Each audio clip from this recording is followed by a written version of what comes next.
Culture swap? Swap my culture. This time we're doing Paranormal Activity, the marked ones. There's going to be spoilers for it, and also probably the other Paranormal Activity films. There will be. So, listeners, an episode will have gone up in the stream in case you've missed it, which is me and Liam watching all of the Paranormal Activity films all at once and recording our thoughts in between each one. It was just like a fun little experiment for something we're trying. When we did that, if you haven't listened to that episode, I think we sort of revealed quite quickly in that episode that we were going to do them all, and then we realised we didn't have enough time. So we cut the marked ones, which is not part of the main series, it's a spin-off. Yeah. And we said we'd do it on a culture swap. Here it is. But yeah, so we will spoil the other films if you haven't seen any Paranormal Activities. And to be honest with you, you should legitimately go and watch the first 1 and 2. I actually quite liked 4 as well, if I remember rightly. Yeah, 3's the one that's bad. This is when the spoilers are going to start, listeners. Turn it off if you haven't gone and done that. 3's the bad one of the bad ones. Yeah. Because it has the witches. Yeah. I think 3's the worst one, yeah. 3's the one that introduces the whole witch idea. Yeah, Ghost Dimension was pretty bad, but fun. It was gimmicky. It was, yeah, that's fair. What was 4? Which one's 4? 4 was the one. The like unique thing in 4 was the Xbox Connect thing. That's right. Yeah. But it was like the younger, well, the like teen girl. She was like the main focus. Yeah. And yeah, I remember 4 being good. Yeah. Yeah. So yeah, maybe go watch 1, 2, and 4. Yeah, it's the ones that are good are the ones that aren't too tangled up in the mythology, because the mythology, I think, is where this starts going wrong. That's fair, but I feel like we might then disagree about the marked ones, because I didn't hate this film, and this film is relatively lore invested. Right. So, with the marked ones, yeah, I really liked the first hour and 15 minutes. Okay. And I checked the timestamp, and then something happened, and it just lost me. Okay, see, I liked the beginning, and then I liked the end for a completely different reason to why I liked the beginning. Side question, did you watch the theatrical or the unrated version? Whatever one it was that you can rent on Amazon. Okay, so I had this on Blu-ray, and you had the option of the two. I watched the unrated, which apparently gives you an extra 17 minutes. Oh, okay. I probably didn't see. How long was yours? So mine was an hour 40.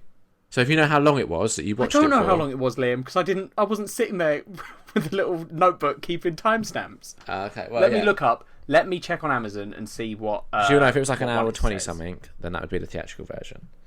So from what I can understand, I only had a very brief look into it, but the unrated just adds more like humour and character bits in the first half between like the friends. Okay. It doesn't say unrated or anything. Does it say how long it is? 84 minutes. Yeah, so that wouldn't be the unrated one, that'd be the theatrical one. So I just saw the theatrical release, yeah. Yeah, so there might be a couple of things that I saw that you didn't, but I imagine they should be relatively minor things. Yeah, I can't imagine it changed the whole story. No. But so when I say I got to like an hour 15, for you it was probably like an hour 5. Yeah, okay, yeah. So remind me, so you said you liked the beginning? Yeah. What part of the beginning exactly? So I like... So what this film is weird, because the other Paranormal Activity films rely on the fear of this like invisible ghost figure that's doing these things to the families, and that's what's scary. Like the first one is very much like you don't see this thing, you're just seeing what it's doing to the world, and then that's the sort of scary part. There's a couple of jump scares in most of the films, but that's actually surprisingly not the thing they rely on. It's a lot of like, ugh. It's the sustained tension. Yes, and especially the thing. Oh, sorry. Yeah. The thing that the films are most well known for, I think, and that I appreciate this didn't do, is quite long scenes of people sleeping while weird stuff happens around them. Yeah, because all of the other films follow this sort of like someone's set up either like a home security system or something that is filming them all the time. Yeah. Not necessarily to catch ghost, although in some of the films it is to see ghost activity.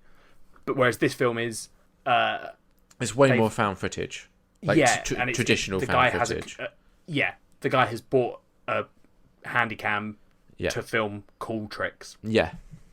That's like the whole thing. Is he's like at the beginning he's setting up a GoPro on a laundry basket, so his mate can slide down the stairs and break his knee. Yeah. So it's very much like he's not filming it over the night and stuff. You're just seeing the clips of him actually exploring shit or whatever. Yeah. But it starts with an invisible monster entity. Also, I say starts, it gets to that point, but then very quickly basically there are these demons in the Paranormal Activity universe who slowly take over a person. Yeah. So like the final scene of the first film is someone being possessed and killing someone. Yeah. This film sort of condenses the whole build up to the possession. Then the person gets possessed relatively early on in the film. Yeah. And you watch that process of the possessed person becoming a monster, effectively. Yeah. So it's different. I liked that it was different. Yeah. It wasn't scary, I didn't think. Did you not? Not really. There was one bit that got me, and that was a jump scare, so I don't even give it props for that, really. What bit was that? When he's in the basement of the witch's house. Oh, and you see a figure very slowly walking up to a canvas, and then it runs through and just goes, "Rah!" Oh. And I was like... Okay, yeah, so, no, that bit wasn't... Oh, there was a few bits that sort of put me on edge. But I was watching creepy. this at, like... There were definitely creepy bits, but... Yeah. I don't know. I was watching this, like, midnight last night, which maybe didn't help. Well, I was watching it middle of the day today after a heavy harvester breakfast. Yeah, so that might be where it went a bit different. Maybe. We'll see how I sleep tonight.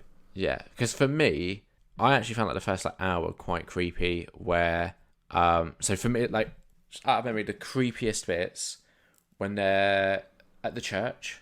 Yeah. And they hear a noise and they're exploring the bathroom, and there's that locked door, and they're like sticking the camera underneath it and shit. The other thing, because I've seen, is this something that you saw? I don't know. I don't think it was. Oh really? Wait, what happens? Okay.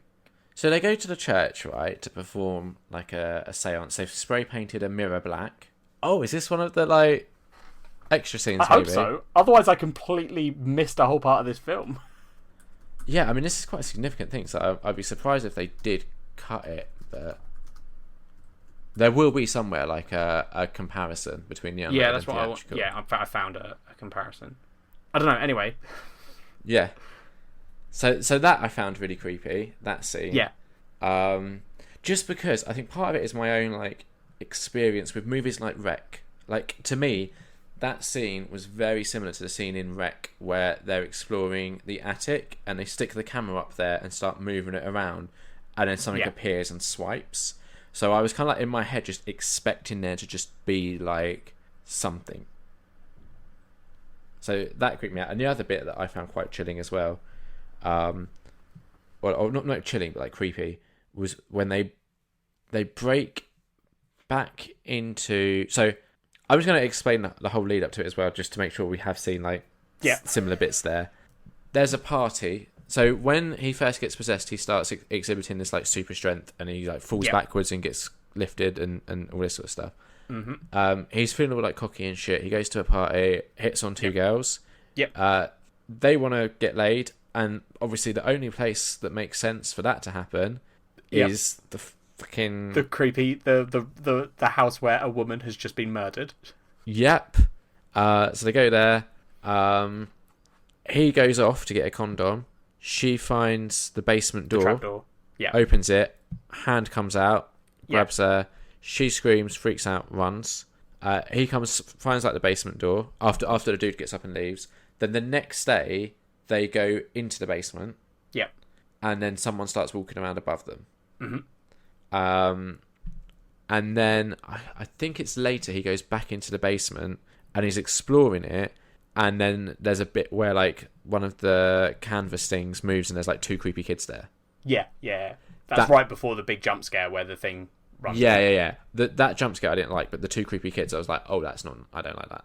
Oh, see, that's interesting, because I feel like the creepy kids in Paranormal Activity became specifically what those ones are is because they're part of that whole like witch coven, kids being converted to like demon vessels and shit. Yeah. So I feel like I'd almost gotten to a point in these films where seeing the two demon kids, I was less scared of than anything else, because I was like, I'm used to it. Fair enough. Demon kids, I'm fine. Yeah, no, I didn't like that. The bits for me, it's just those like tense bits where they're exploring shit, and you're like, right, something's gonna appear. Yes. Yeah, and there are quite a few. They use the whole like this shot could have something appear. They use a lot of those shots where nothing will happen. Yeah. And they do it very well. Yeah.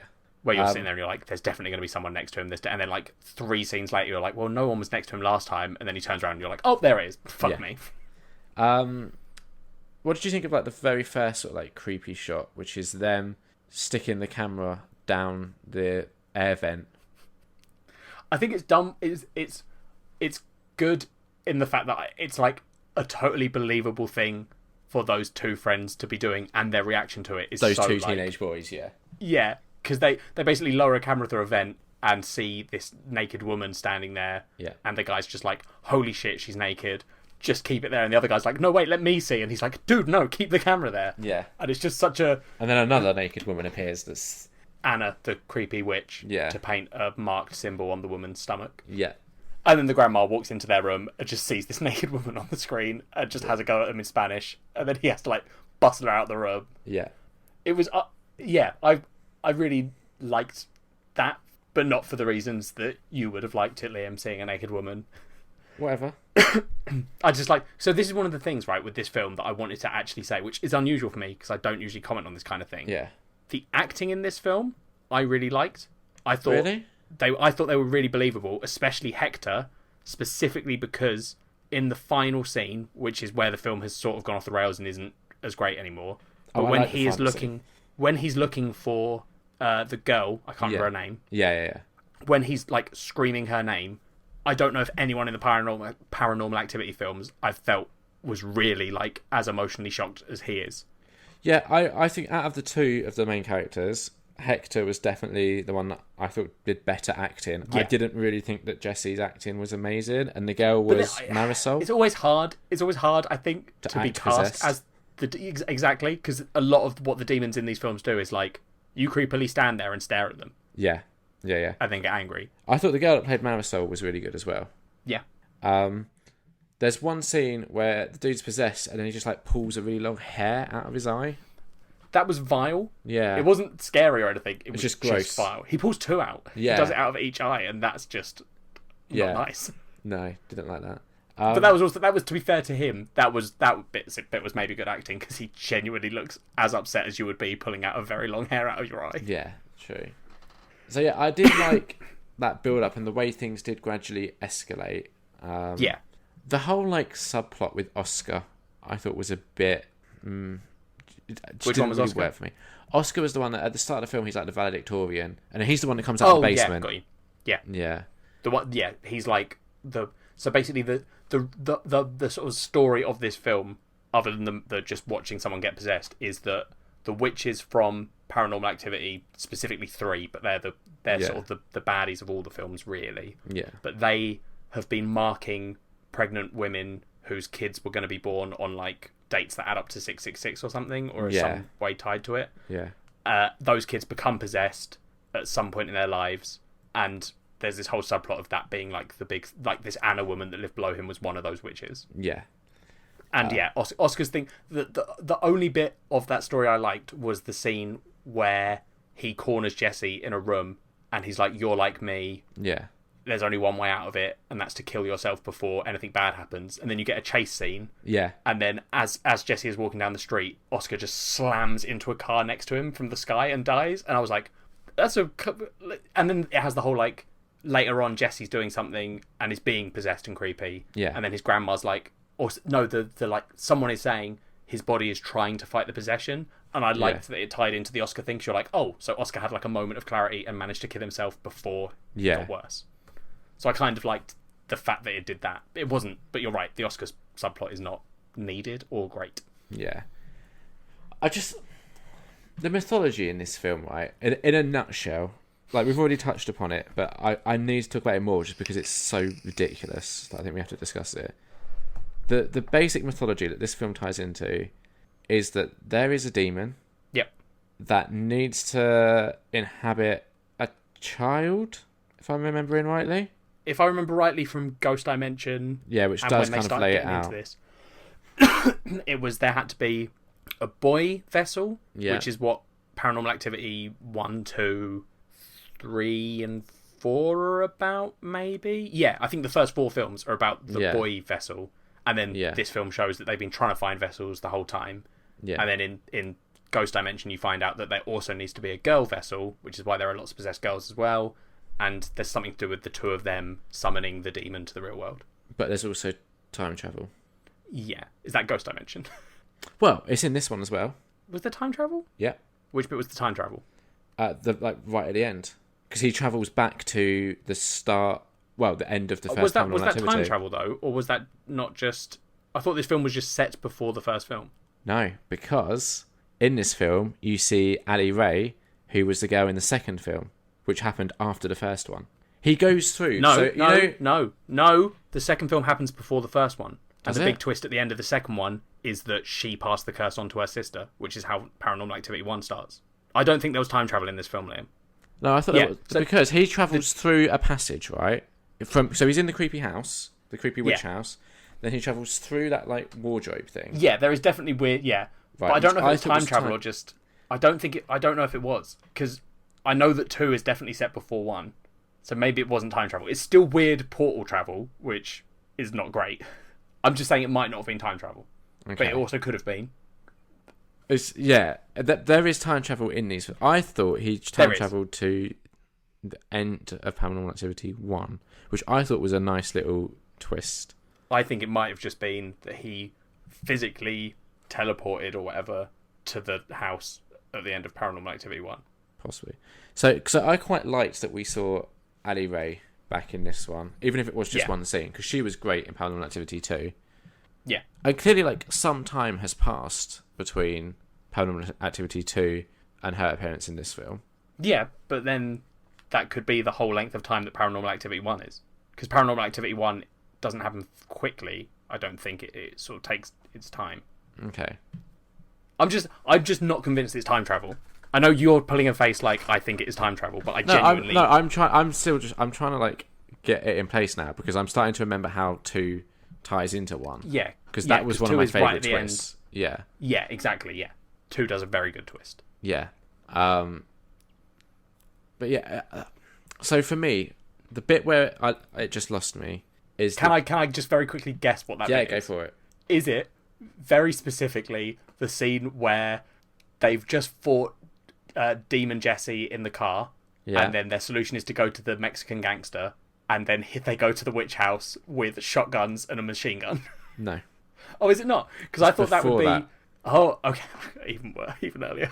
It's where Demon Jesse, there's a scene... sucks into the boy or whatever? Yeah. Yeah, okay, yeah. And he's just floating in the air. And that was the scene. I'm like, oh, it's got silly. Yeah, it has. Because up until that point, it was possession-y, but creepy, but not quite silly. But then him, there's a scene where you just see him floating, and a load of stuff gets sucked, and then it explodes, and I'm just no, silly now. I liked the effect they did on the camera. I thought it was a cool effect. What effect? Because it does the point where he appears, as things are getting sucked into it, you actually see sort of physical space distort into it and get sucked in on the camera. Yeah. And I was like, oh, that looks quite cool, just the way that... But then, it goes... Poof, and then Jesse's floating there, and I was like, ah! Yeah, it was the floating that I did not like. Cool effect for a needless moment. Yeah. Also, just how easy Diva Jesse is to beat is hilarious. He's super strong, this ghost thing is protecting him, but there is a scene where his friend just hits him on the head with a baseball bat and takes him out. Yeah. Yeah. Which is just so ridiculous. Definitely. Also, the ghost thing is protecting him. Why does it let him get hit on the head with a baseball bat? I don't know. Yeah, once you get to the whole witch house thing, I was just like, oh, we're doing this then, are we? The thing... Okay, so here's my argument in defense of liking it, right? Is the end of Paranormal Activity 3 is identical to the end of Paranormal Activity Marked Ones in terms of they go to a witch house, which is empty, but it isn't. Yeah. They get in there, and then witches start appearing. It all gets crazy. There's loads of witches. Yeah. The hero gets killed. The twist I liked in this one is it's literally like someone sat down and went, what would have happened if they had guns?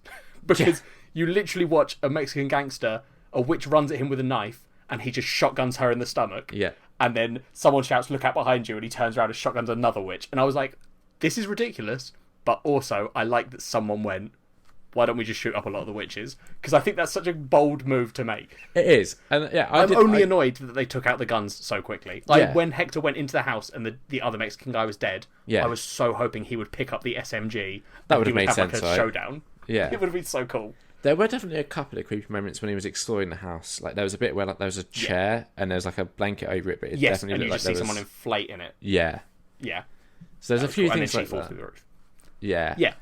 But then I think you could probably... I don't think we do make the argument in 3, but you probably could have made the argument that some of the scenes in that final scene of 3 are creepy. Because I remember them exploring the house and it being kind of weird and kind of fucked up. And I like the idea of all these, like, this coven of witches, like, circling the house. So every time you try and go to a door, they're just stood there, like, oh, okay, I can't get out that way. Exactly. But yeah, so... Is there anything else leading up to the final scene that you want to talk about? Like the very final scene that ties into 1, before we talk about that? I liked the Simon Says game. I thought that was a cool take on, like, communing with the dead. I do specifically have a fear that I had as a kid of toys being, like, possessed by ghosts. Yeah. So having a Simon Says toy that beeps out yes and no to questions is creepy to me. Yeah, it was. It reminded me a bit of Bop It. I was like, imagine if that happened with Bop It. Are you here, ghost? Twist it. Yeah, but yeah, that when it first started happening, I was like, oh, I don't like this. But then, as it happened more, I was like, oh no, this isn't nice. Because especially the scene where he says, "Leave me alone," and it goes no, and it's throughout the whole film. The Simon Says thing has been making, like, you see it work once normally. Then you see it work talking to the ghosts, and it makes 2 different noises for yes and no, and flashes that colour. Yeah. And it's like it goes beep, beep, beep, beep, beep, or like beep, beep, beep, beep, beep. Yeah. But there's a scene where he says to it, "Leave me alone," and it flashes no, and goes boop, boop, boop, boop, boop, and then he says, "No, leave me alone," and then it makes a fucking different noise, and that got to me, because it was like a proper, like, brr, brr, brr, brr, brr, brr, brr. And I was like, oh, what the fuck? That's weird. Yeah, that did not appreciate that. Yeah. I thought that was cool. Yeah.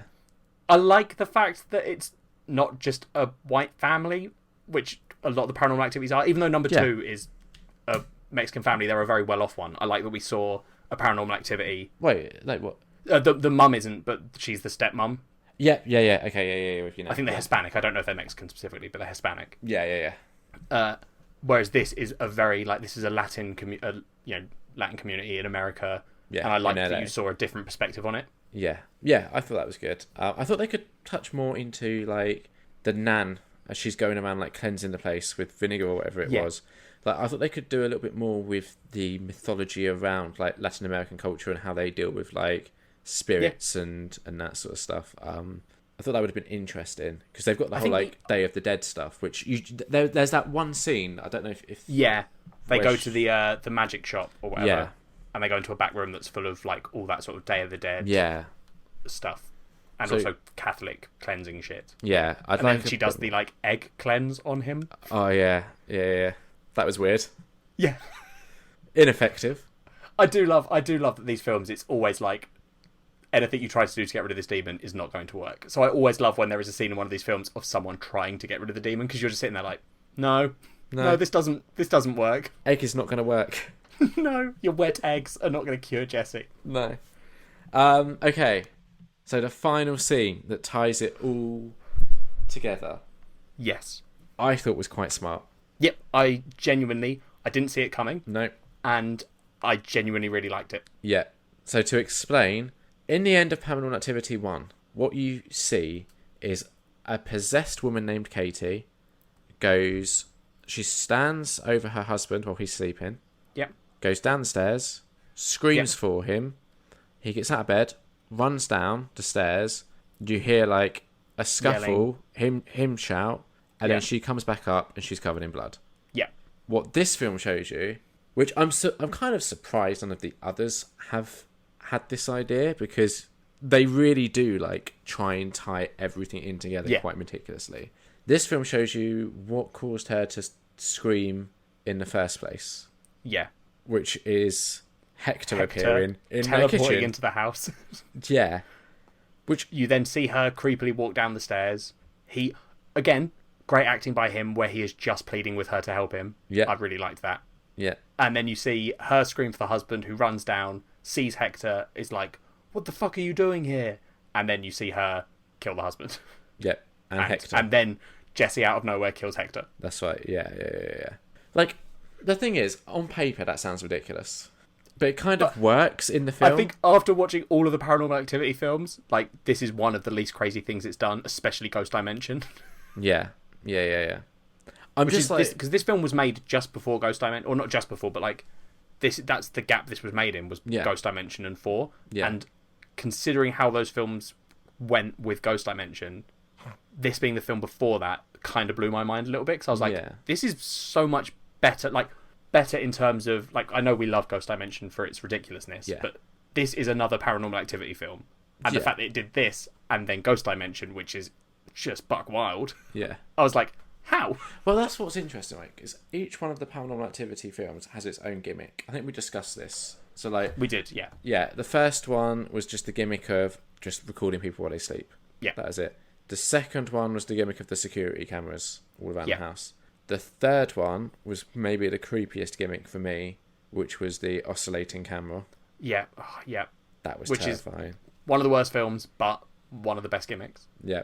The fourth one was probably the weakest gimmick, but I enjoyed the rest of the film, which was the connect dots. Yeah. It's a weird gimmick for them to use. And then the fifth one is obviously 3D is the gimmick. Yeah, a camera that sees ghosts, and it's 3D, and who the fuck understands what these films are doing anymore? Yeah. I'll be honest, I don't massively remember how the fifth one ends, because I was tired at that point, and it's bug wildly. They summon the demon. It's a big black monster thing. They think they've killed it. They don't kill it. Then they get teleported to a house. Yeah. And then in that house, you see them actually summon the demon, and he's a big giant monster man. Yeah. And you only see his legs. Yeah. Great. Mental. So I think the gimmick for this one is that it's just found footage. Like, it's like a found footage film. I feel like this is why it's a spin-off, is it's not doing the Paranormal Activity gimmick thing. It's like... Yeah. It's, like you say, found footage, and they're not trying to put that whole, like, filming people when they sleep, and it's monitoring a house all the time. It's, like, a different way of telling a Paranormal Activity story. Yeah. So I get why it is considered a spin-off, but I was surprised at how much it did tie into everything. Because if we had watched this as part of the marathon, I'd have been like, yeah, that makes sense that we watched this. Oh, yeah. 100%. Yeah. I just want to get my head around now if there was time travel or not at the end. Do you want me to look up? We can try. Oh, ooh. What? So right at the end, in the scene where we realise they're back in 1 or whatever. Yeah. Right at the end, the final shot of the film is the camera's fallen on the floor, and you see a lady peer over it and pick it up and turn it off. Yeah. And maybe I wasn't paying enough attention, because a lot of the time, or I was watching it, but I mean, like, I just assumed that was Katie, who is the woman from Paranormal Activity 1. On Wikipedia, which is not the most reliable source of information, it says it appears to probably be Anna, which is the witch from this film. Oh, really? Which I didn't notice. It would be interesting if it was, because I don't know what that would imply. But very weird. Yeah. It's just a weird old film. I'm just reading something. Bear with me. Oh no, yeah, you're totally right. Yeah. What? I don't think I was paying attention to what Ali Ray was saying. Okay.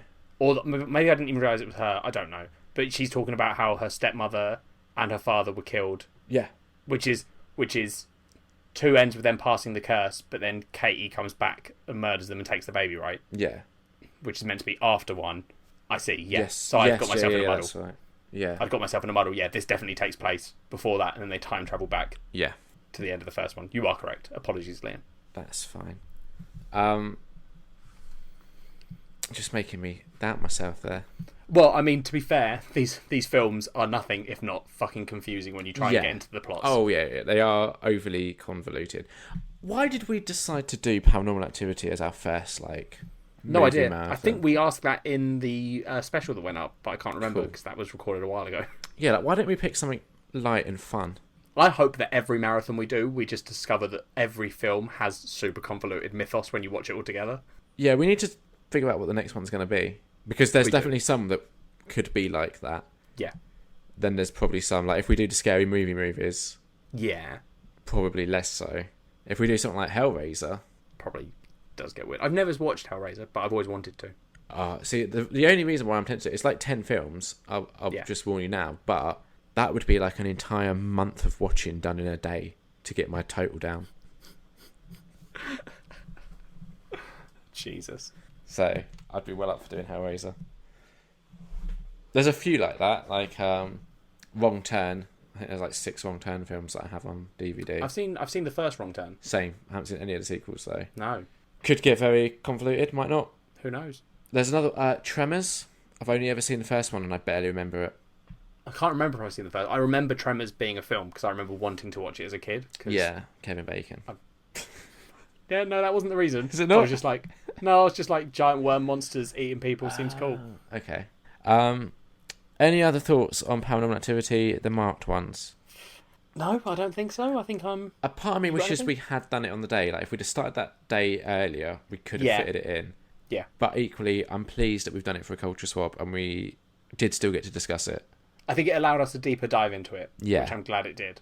Yeah. Because I think there are Paranormal Activity films that probably did deserve, or not deserved a culture swap, but we could have culture swapped a bunch of those films. Oh, all of them, really? Yeah, because we'd have had shit to say.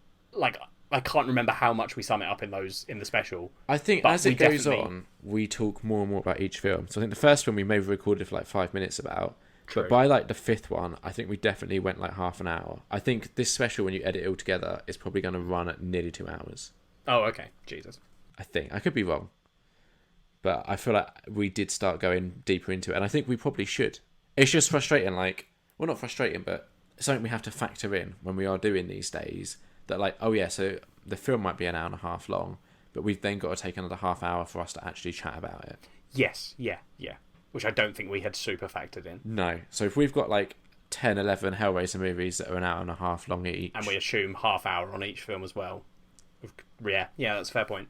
Listeners, I think we've put out the call on here before, but if you've got ideas for marathons...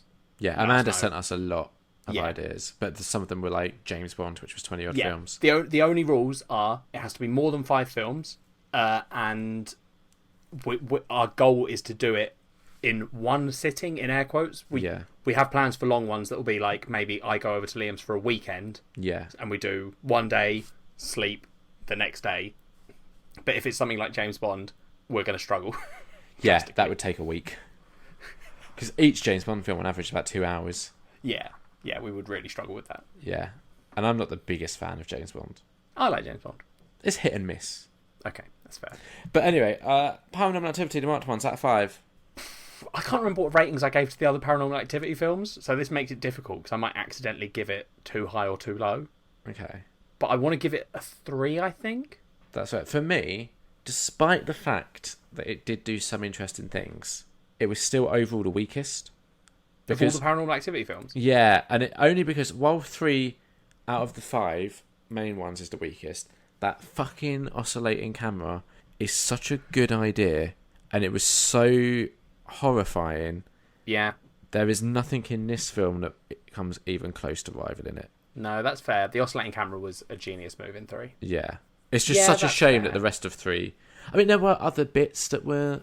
See, to me, 3 is better at the beginning than this film, but worse at the end than this film. Whereas this film is lower at the beginning than 3, but better at the end. And I super enjoyed the end of this one. I know it's ridiculous and silly, but the whole, like, a Latino gangster shooting witches with a shotgun. Oh, yeah, I enjoyed that. That's going to go down in history as one of my favourite Paranormal Activity moments. Yeah, I think I just was so lost with the whole floating Jesse. If they just removed that, I maybe would have been a bit more forgiving. But yeah, that's fair. 2.5 out of 5 for me. That's fair. I get it. Alright, what are we doing next time? We're doing, Liam, a graphic novel that neither of us have ever heard of before, that turned up when we desperately searched for best graphic novels. I think it was one of the best of last year, according to a bunch of lists. Yeah. It's a graphic novel called My Boyfriend is a Bear. We know nothing about it. If you're not going to read it before the next episode, I would say just Google it to see the front cover of the book, because it sounds like the kind of thing where you're like, oh, it's going to be like, you know, oh, my boyfriend's like a tough lumberjack guy. No, I believe this graphic novel is literally about a woman dating a big bear. I wonder if it's going to be like, what was that book that I read? Bizarro. I'm trapped under a car and a bear is eating me or whatever. Yeah, something like that. Help, I'm being eaten by a bear, I think. Yeah. It sounds like it could be down that road. I don't think so, because that was about a man being eaten by a bear. Yeah, but I think this is about a woman who's dating a bear. Yeah, but so the whole point of Bizarro was it was concept first, and then the rest followed. And I feel like My Boyfriend is a Bear is a high concept idea. Do you not think? I don't know. What do you mean by when people say high concept, I always think like that means intelligent, but maybe it doesn't mean that. What does high concept mean? Maybe it does mean that, and I'm getting it wrong. I've always assumed that high concept is like a really intelligent, like no, I don't think it necessarily. Whereas a boyfriend being a bear wouldn't be that. So if it does mean that, I don't know. It might do. When I think of it, I think like concept. So maybe I shouldn't have said high concept, just concept first, which is I've got this wacky idea. I'm going to do the wacky idea and just try and fit everything else in around.